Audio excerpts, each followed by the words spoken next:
Bom, vamos iniciar então. Hoje nós vamos estudar a lição número 4 do terceiro trimestre de 2025. Nosso tema, uma igreja cheia do Espírito Santo. Na página 2 do material didático tem o nosso texto áureo, que está em Atos capítulo 4, versículo 31. Nós estamos estudando o livro de Atos e o versículo diz: E tendo orado, moveu-se o lugar em que estavam reunidos, e todos foram cheios do Espírito Santo, e anunciavam com ousadia a palavra de Deus. Bom, tudo que temos estudado do livro de Atos dos Apóstolos é exatamente a operação do Espírito Santo. O livro ele começa com a promessa do Espírito Santo e a ordem ficar em Jerusalém. No capítulo 2 fala sobre a descida do Espírito Santo. No capítulo 3, como o Espírito Santo está operando curas através dos apóstolos. E no capítulo 4, depois deles sofrerem uma prisão, que é o que nós vamos estudar hoje, eles falam de forma ousada e, como um agradecimento, eles fazem uma oração e ocorre esse mover do Espírito Santo. E o resultado, como diz o versículo, eles anunciavam com ousadia a palavra de Deus. A verdade prática diz: uma igreja cheia do Espírito Santo suporta aflições, ora com poder e ousa no testemunho cristão. É espetacular essa verdade prática, né? Suportar as aflições era o que eles estavam vivenciando, né? Eles, nesse período da história que nós estamos estudando, é o começo da história da igreja. Eles estão sofrendo aflições por perseguição dos judeus, mas na história os cristãos depois vão sofrer perseguições do Império Romano, depois da Igreja Católica, depois das igrejas protestantes e depois do comunismo e do islamismo também. Então, trazendo até os dias atuais, a igreja ela necessita dos dons do Espírito Santo, necessita dessa operação, senão ela não vai testemunhar com ousadia, como disse a verdade prática. Na página 3 tem a leitura bíblica em classe, que eu vou deixar para vocês lerem depois, já que esse comentário ele é feito, é um comentário textual. Então, durante a lição, nós vamos estar fazendo a leitura desses versículos. Na página 5, eu deixo aí um folheto sobre o curso de Apocalipse, que está acontecendo às quarta-feiras, Apocalipse versículo por versículo, e convido a todos a participarem. Então, vamos começar na página 6. A introdução da nossa lição diz: Nesta lição, veremos como uma igreja cheia do Espírito Santo se comporta. A partir do capítulo 4, versículo 24 até o 31 do livro de Atos dos Apóstolos, encontramos uma das principais marcas que caracterizam a igreja de Jerusalém, a perseverança. Então, a perseverança ela também, claro, faz parte da operação do Espírito Santo. O Espírito Santo ele gera essa perseverança. Estamos na página 6 do nosso material didático. O cristão, sem os dons do Espírito Santo, sem a ação do Espírito Santo, ele desiste mais facilmente das dificuldades, das tribulações. O comentário prossegue: Uma igreja perseverante é capacitada para dar testemunho de sua fé, mesmo que em meio ao fogo da provação. Essa igreja suporta as provações porque é cheia do Espírito.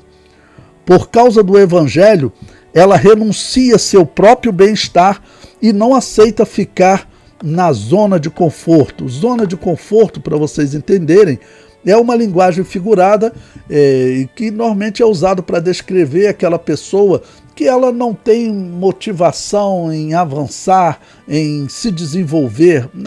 Isso é usado até profissionalmente em empresas, né? E aqui nesse exemplo, no caso, na obra de Deus, na perseverança da pregação, principalmente.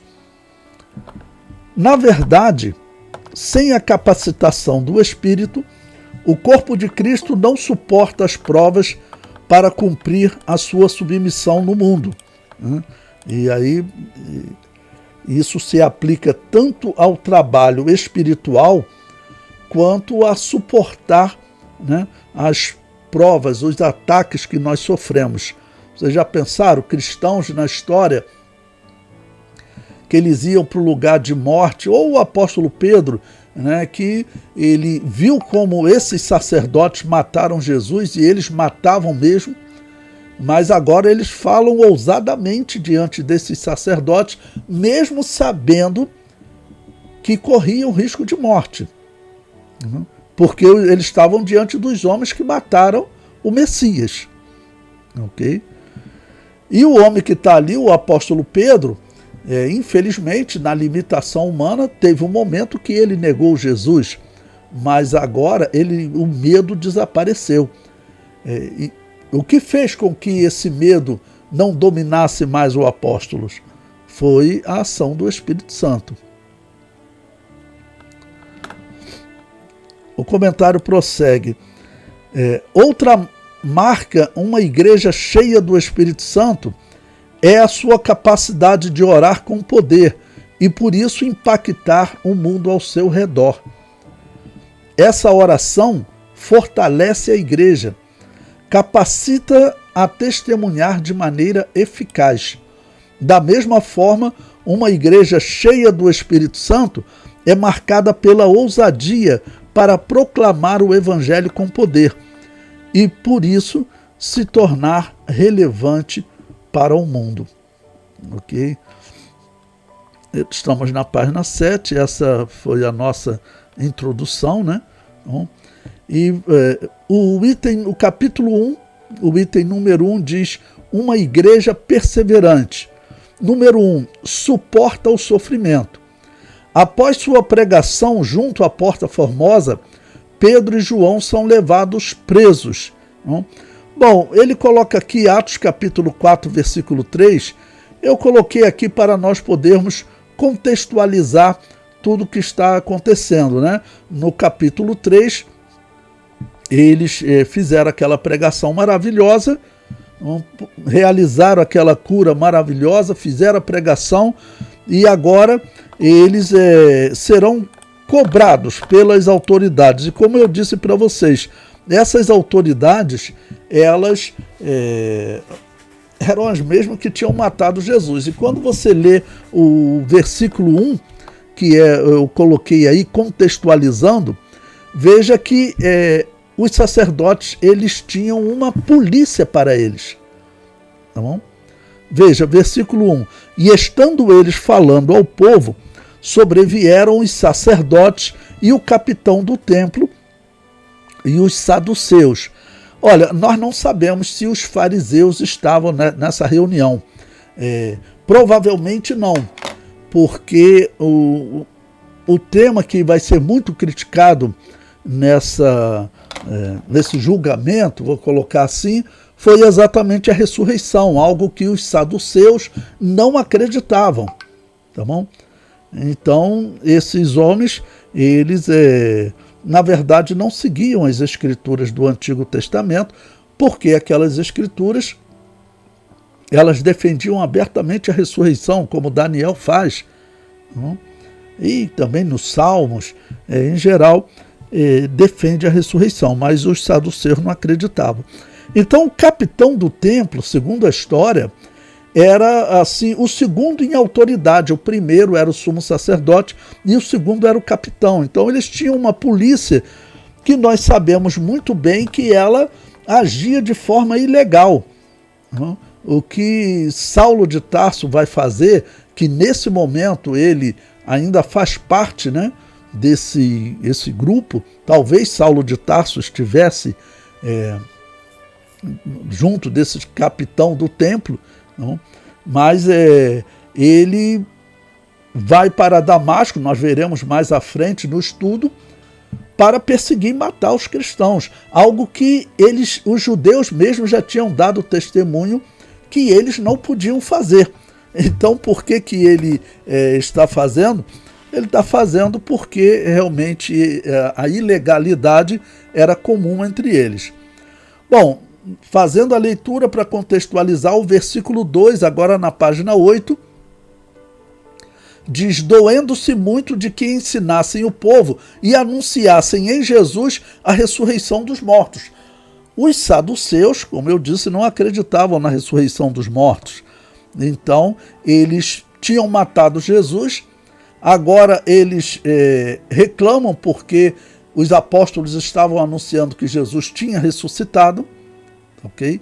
Então, anunciavam em Jesus uma ressurreição dos mortos também futura. O versículo 3, e lançaram mão deles e os encerraram na prisão até o dia seguinte, pois era já tarde. Muitos, porém, dos que ouviram a palavra creram, e chegou o número desses homens a quase 5.000.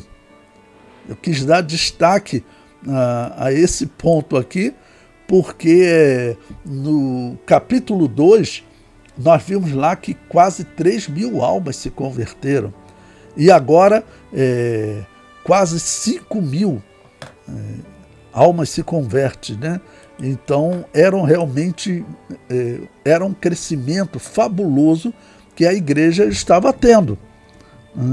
Não tem comparação com qualquer outra religião. O poder que a igreja recebeu, que os apóstolos receberam, por eles estarem cheios do Espírito Santo, esse poder, ele, claro, refletiu nessa mensagem poderosa.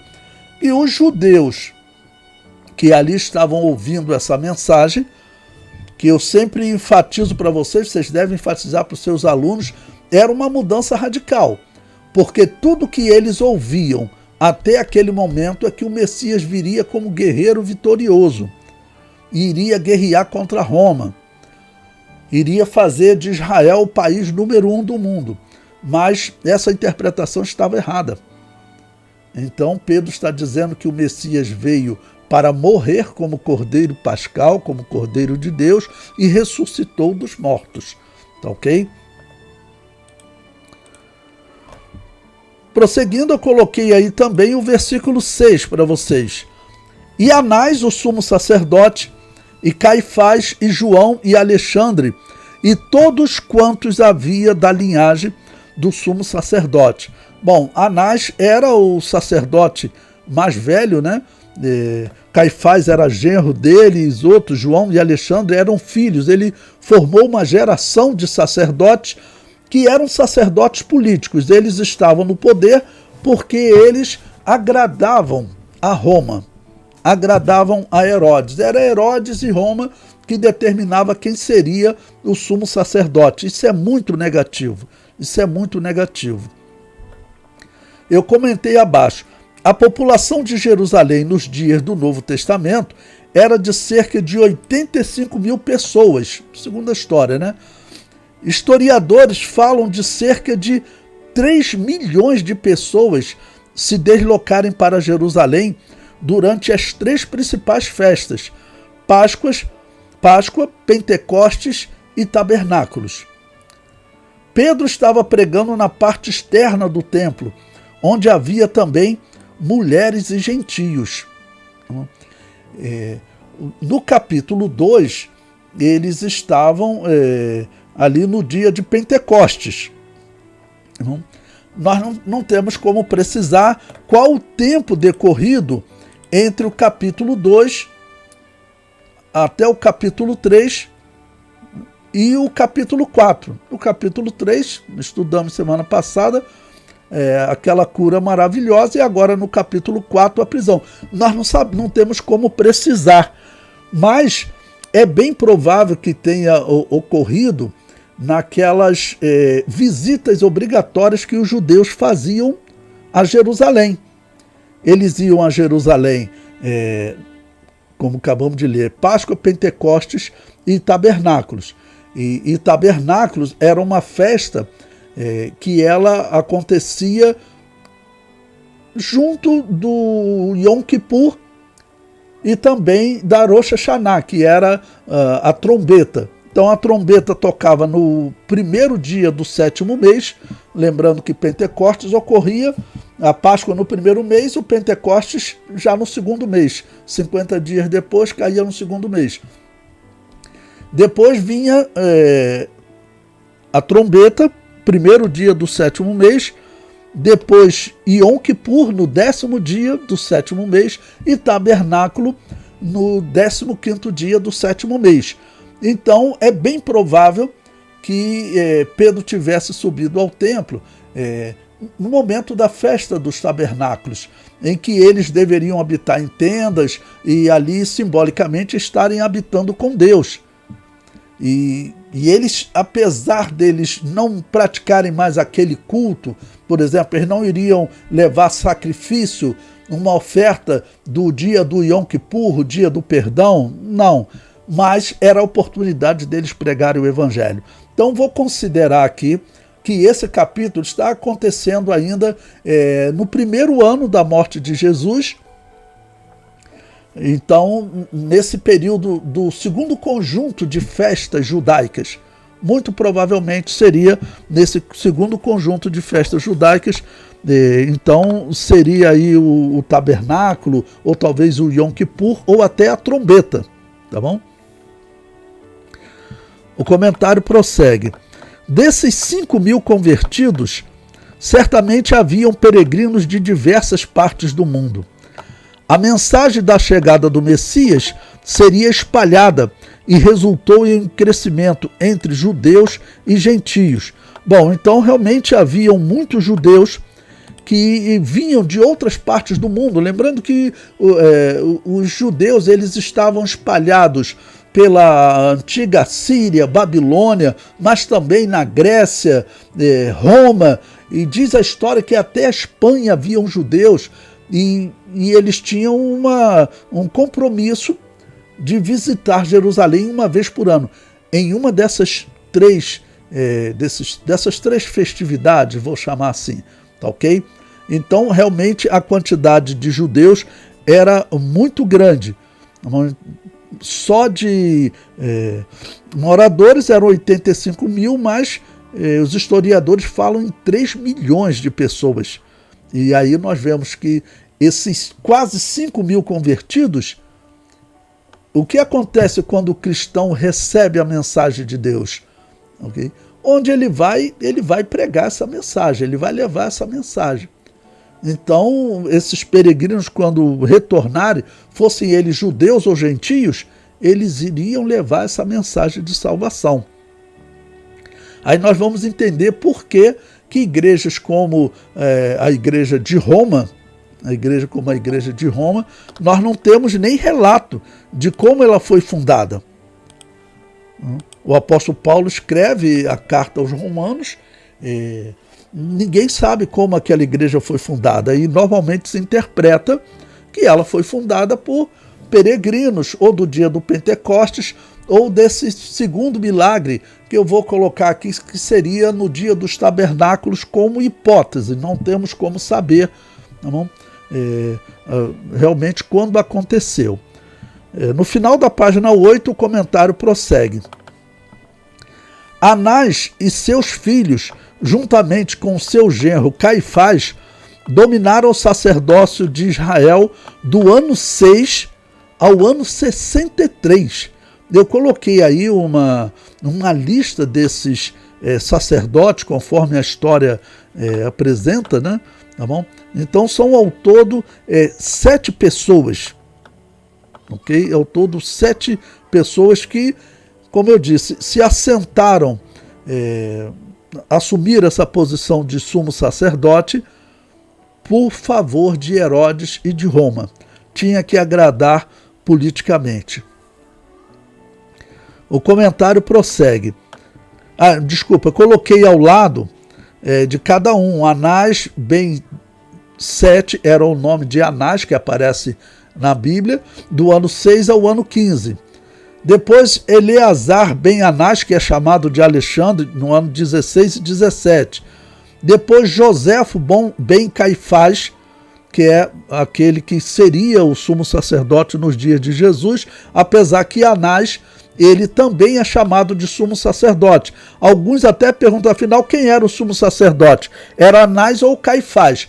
Bem, como o cargo de sumo sacerdote para os judeus era um cargo vitalício, né, o fato dele ter sido tirado por Roma e colocado outro, fazia com que os judeus continuassem considerando ele como sumo sacerdote. Então, Anás, por isso, ele é também chamado de sumo sacerdote. O comentário prossegue. A perseguição aos apóstolos mostra que estes homens não se arrependeram de todos os seus erros, de todos os erros que cometeram no julgamento de Jesus, porque eles continuam perseguindo a igreja e continuam com a sua atitude, né, de combater os seguidores de Jesus, a continuação do erro deles. A influência dos romanos sobre os sacerdotes de Israel era único na história. Os povos dominados normalmente mantinham a sua religião livre, mas no caso dos israelitas, os macabeus, que eram sacerdotes, cometeram o erro de assumir o governo do povo. Isso aconteceu cerca de 150 anos antes de Cristo, né?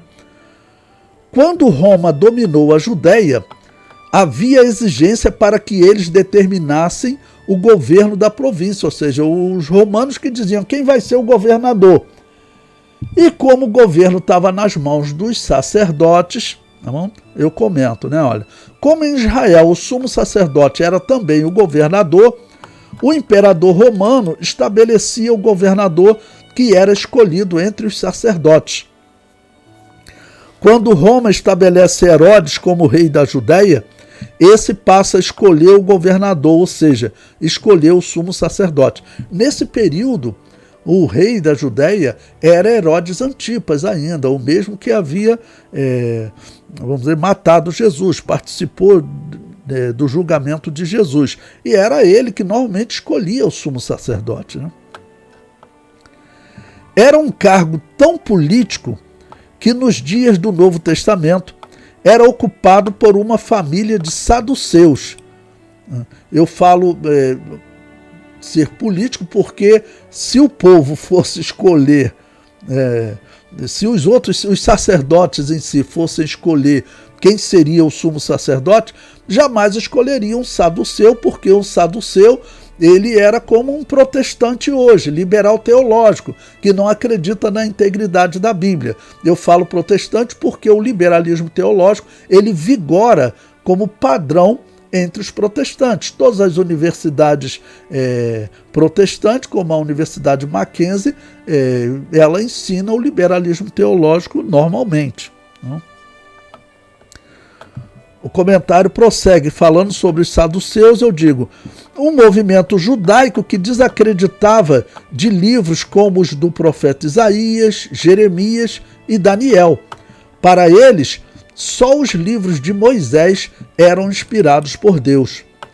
O resultado eram políticos e, pior, era do tipo que agradava a Herodes, né?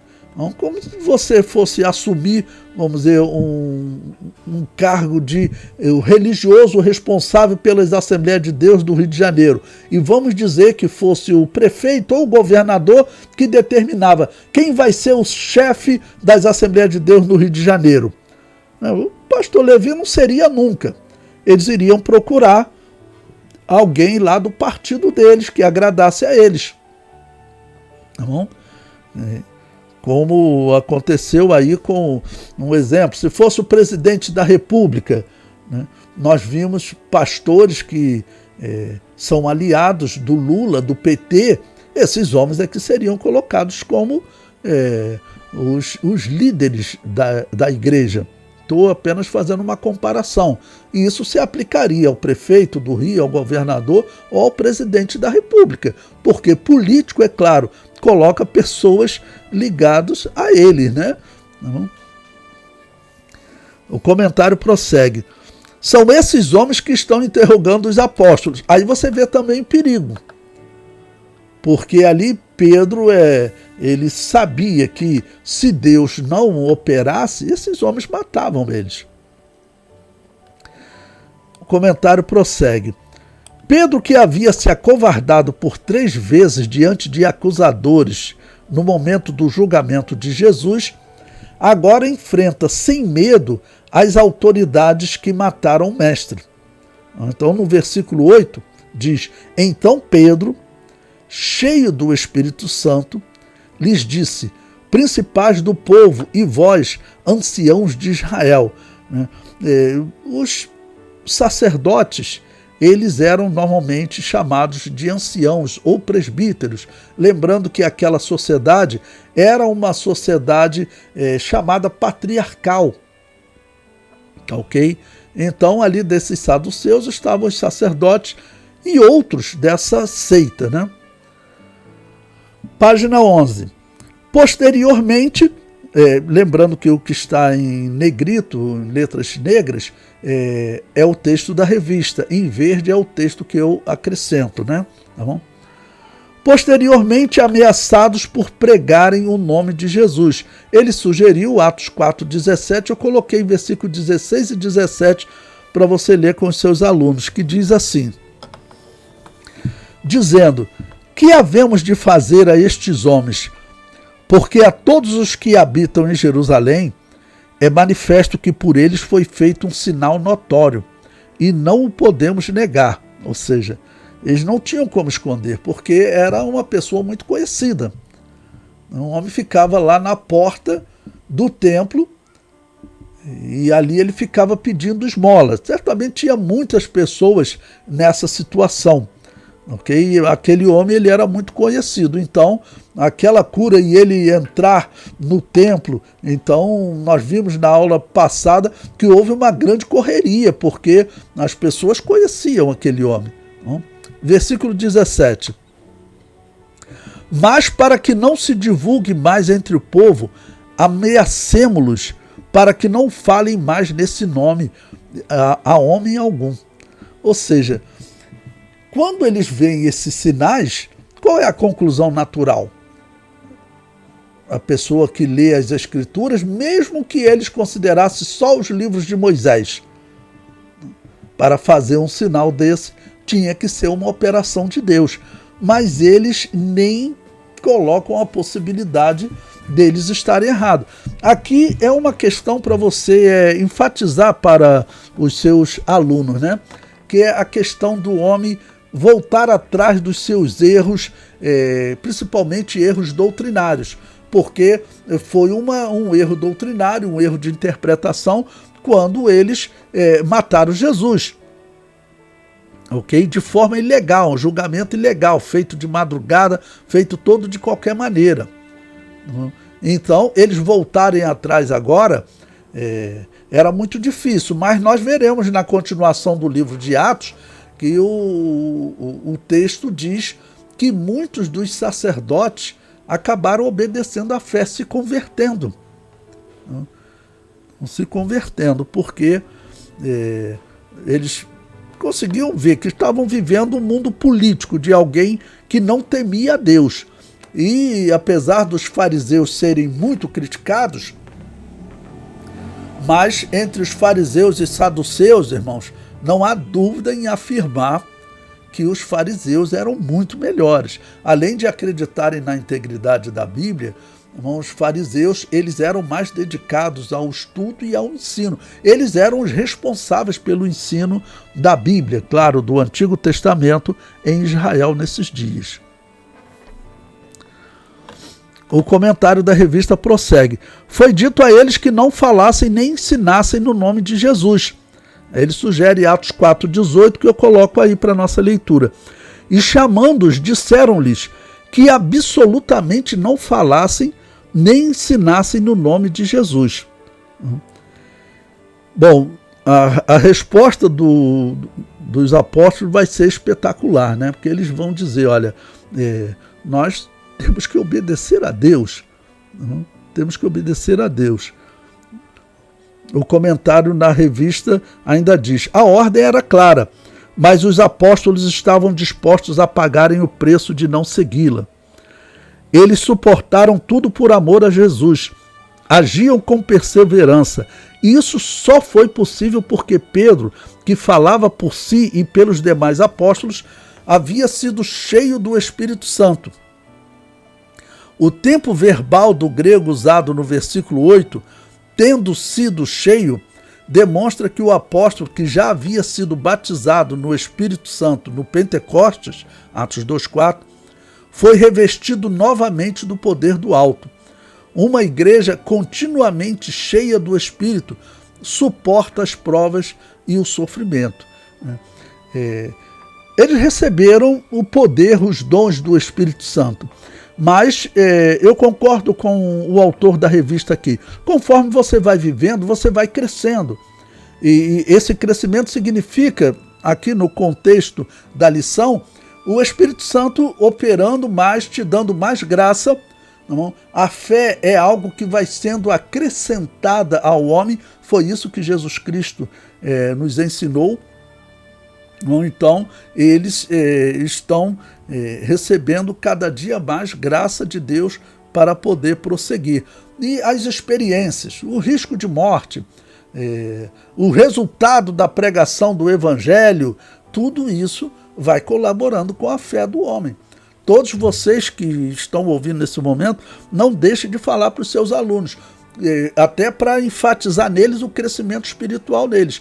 Com certeza absoluta, o teu aluno, aquele que vai estar ouvindo essa mensagem, ele hoje tem uma fé mais forte do que no passado, quando ele aceitou Jesus. A fé dele vem crescendo, porque a fé vai sendo acrescentada. É assim que a Bíblia descreve.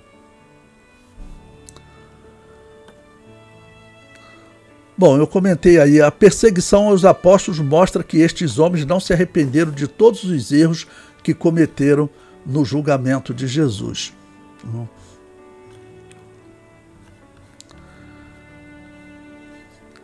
Bom, estamos na página 12, agora vamos ao item 2. Não negocia seus valores.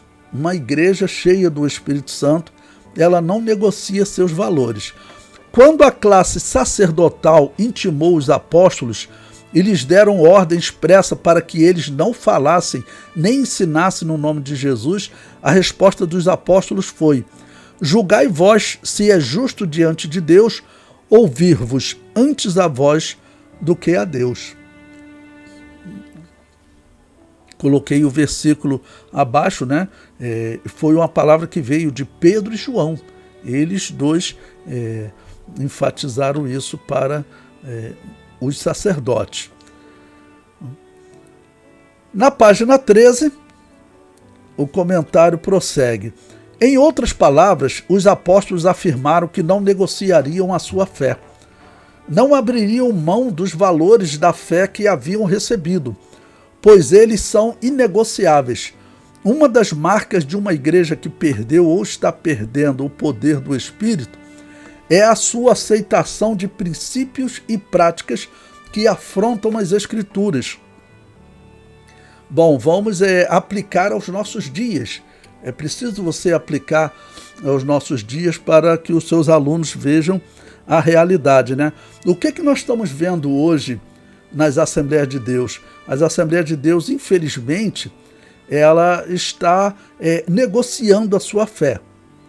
Quando a Assembleia de Deus chama irmãos, pessoas que pregam a doutrina da salvação diferente, como os calvinistas, um batismo em águas diferente, que é o batismo de recém-nascido, que os protestantes fazem, quando a Assembleia de Deus chama calvinista e luterano de irmão, a Assembleia de Deus está negociando a fé dela. Então, ensine os seus alunos, porque isso vai influenciar. O teu aluno hoje pode ser um jovem, né? Ele vai estar pastoreando, poderá estar pastoreando, ser um obreiro daqui a alguns anos. Não? E como ele vai se comportar em relação a essas doutrinas? Vai estar dando esse mau exemplo que alguns estão dando? Ou ele vai seguir o exemplo dos apóstolos que não negociam a fé? E se eles aceitam essa imposição, o que significava eles não falarem mais em Jesus e nem falar nesse milagre que eles fizeram? Era o fim do ministério deles. Era o fim do ministério deles. Então, eles não podiam negociar a fé. O item 3 diz: está convicta de sua fé. Uma igreja cheia do Espírito Santo está convicta de sua fé. Não se apoia em suposições, mas em fatos. Ele sugeriu, o versículo 20, eu coloquei aí os versículos 20 e 21, que diz: porque não podemos deixar de falar do que temos visto e ouvido, mas eles os ameaçaram mais, e não achando motivo para os castigar, deixaram-nos ir por causa do povo, porque todos glorificavam a Deus pelo que acontecera. E se quase 5.000 almas se converteram, né, pense como Jerusalém estava cheia nesses dias. Certamente tinham ali muitos cristãos, né? Os novos convertidos foram contados, com quase 5.000, não? Mas com certeza isso foi um grande movimento. Será que Saulo de Tarso estava tomando conhecimento? Como eu disse para vocês, talvez sim, porque Saulo de Tarso talvez fizesse parte dessa guarda que atuava junto com os sacerdotes, tanto que logo ele vai estar perseguindo os cristãos. Nós estamos no capítulo 4, no capítulo 7, ele já aparece perseguindo Estevão, né? Capítulo 8, aí 9 ele se converte, então talvez Saulo de Tarso estivesse sim aqui nesse momento. O comentário prossegue: os primeiros cristãos não apenas ouviram sobre Deus, mas também testemunharam suas obras. Quando Filipe pregou em Samaria, os samaritanos se convenceram porque ouviam e viam os sinais que Filipe fazia. Atos 8:6. Alguém já disse que Deus é plenamente obedecido no céu, porque lá ele é visto, enquanto na terra muitas vezes é desobedecido por ser apenas ouvido. No entanto, a igreja cheia do Espírito não apenas proclama a palavra, mas também manifesta a obra de Deus. É até um comentário interessante, eu não sei de onde ele tirou, ele colocou aqui, mas hoje Deus é obedecido no céu porque ele é visto, tudo bem, mas o fato de ver não significa obediência. O querubim ungido via Deus. Então eu achei essa frase aqui meia sem aplicação real, tá bom?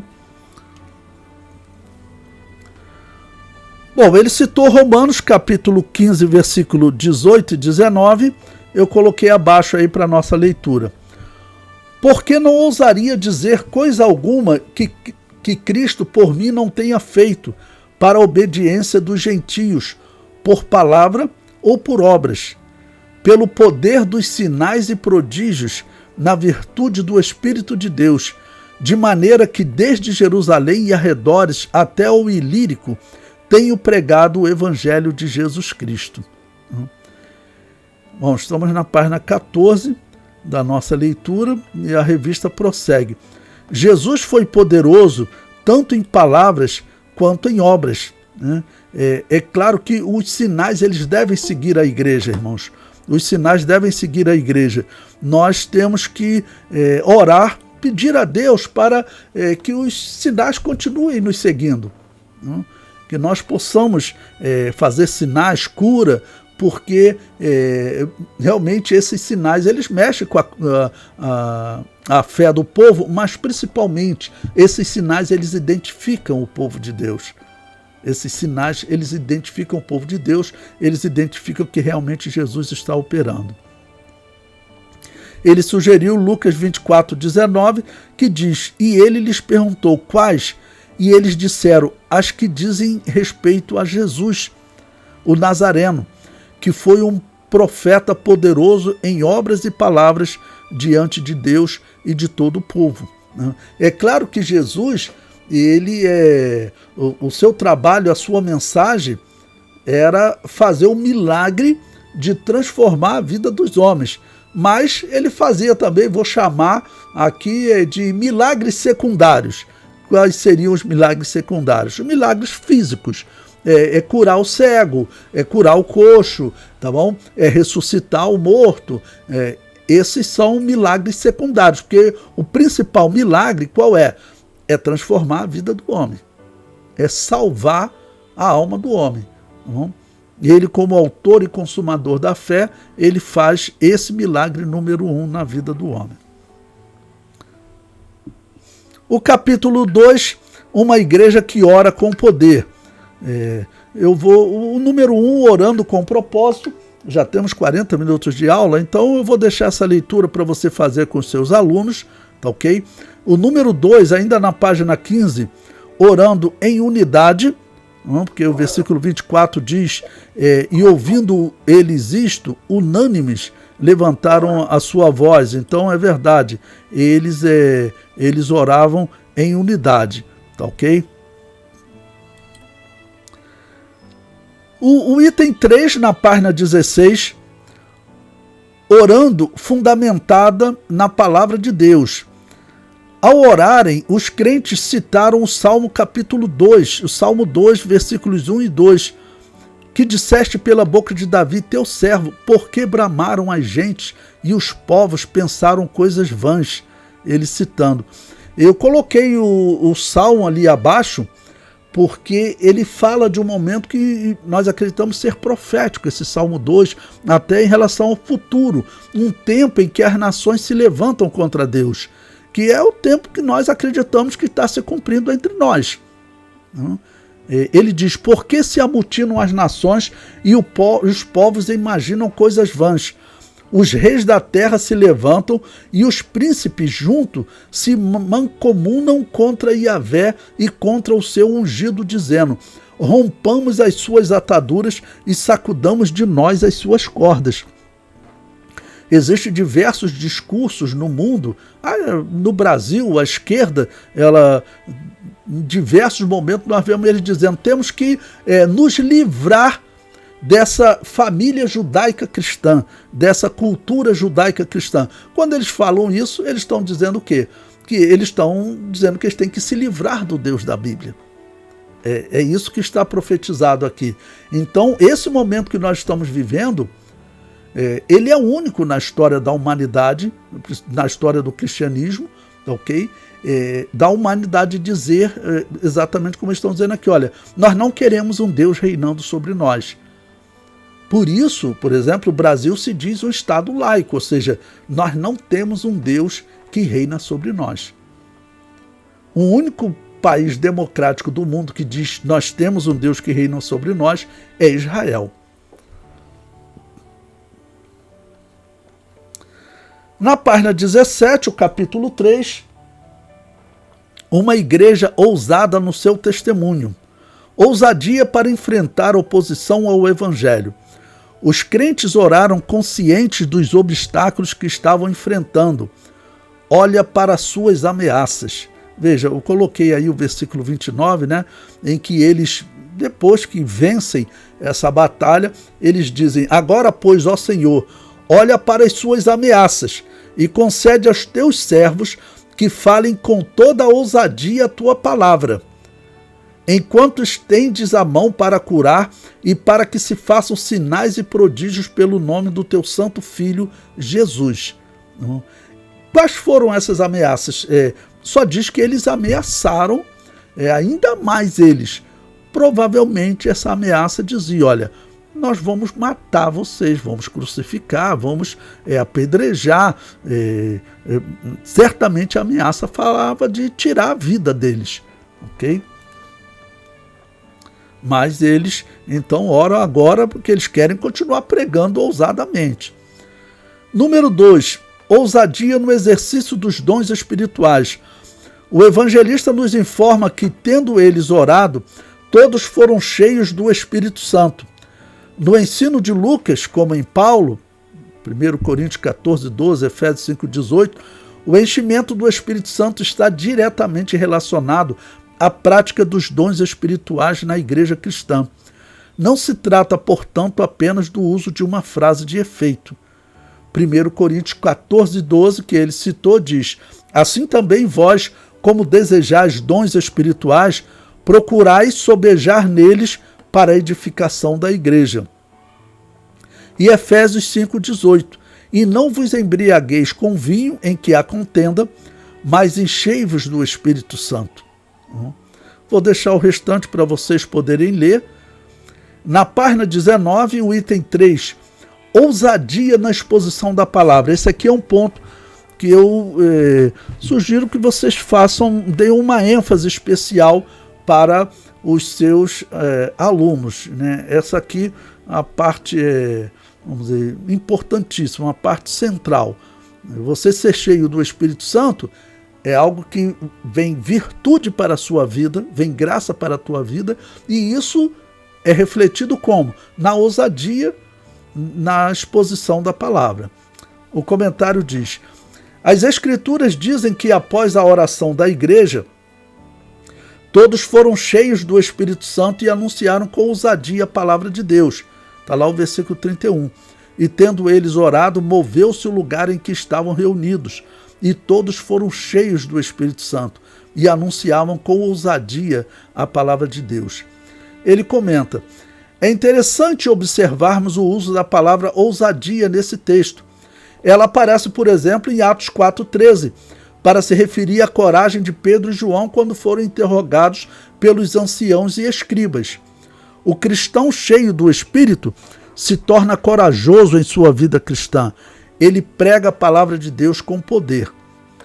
Bom, eu comentei abaixo, é importante você colocar, sugiro sempre você recorrer. Hoje você tem dicionário Strong no seu celular, de forma gratuita, né? O dicionário Strong, eu comento aí, olha, o termo ousadia neste versículo é tradução do termo grego parrésia, que segundo o dicionário Strong significa franqueza na fala, ou ainda falar francamente, tá bom? Ou seja, você falar de forma clara, porque foi isso que o apóstolo Pedro e o apóstolo João falaram para eles. Tá bom? E sempre falar para um judeu que eles mataram o Messias, isso era pesado. Ok? Isso era pesado, mas era a mensagem do Evangelho. Eles tinham que falar francamente, e falaram.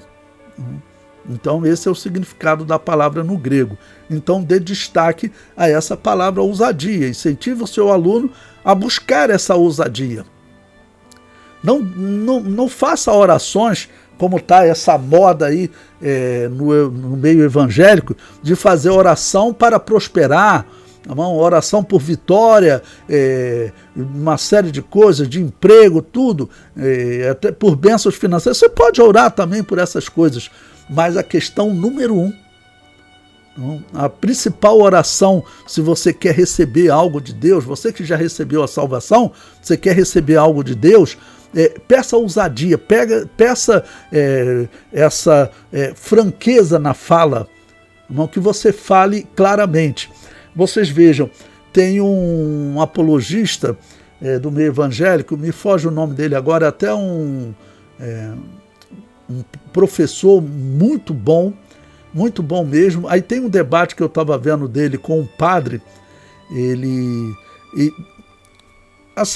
o debate ele é muito ético com o padre, mas ele deveria falar com o padre algumas coisas, okay, que fazem diferença até na salvação da alma daquele padre.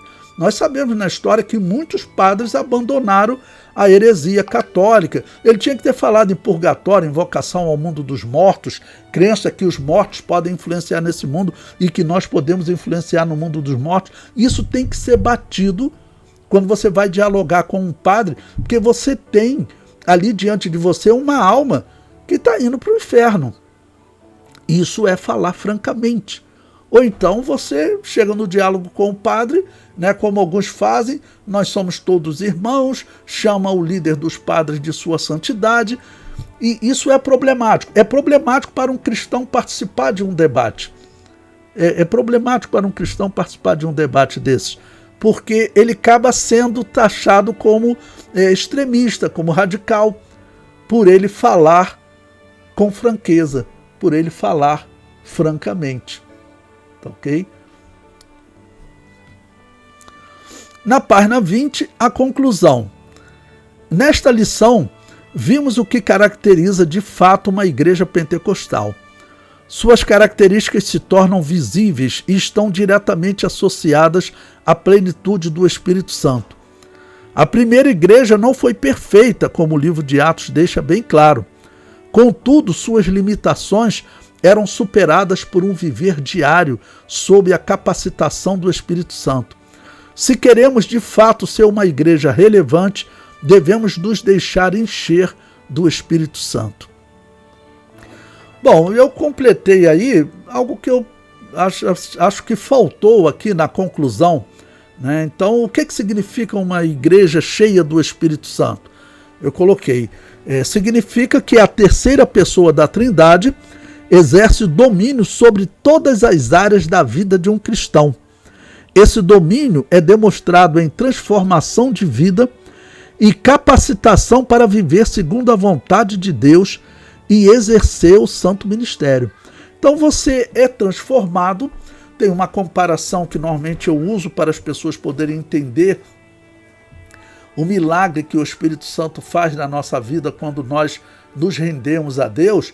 Ele é comparado a Israel quando eles atravessaram o mar. Saíram do Egito, atravessaram o mar. Essa travessia do mar, depois o mar se fechou, ela simboliza uma barreira para eles voltarem ao Egito, que é símbolo do mundo.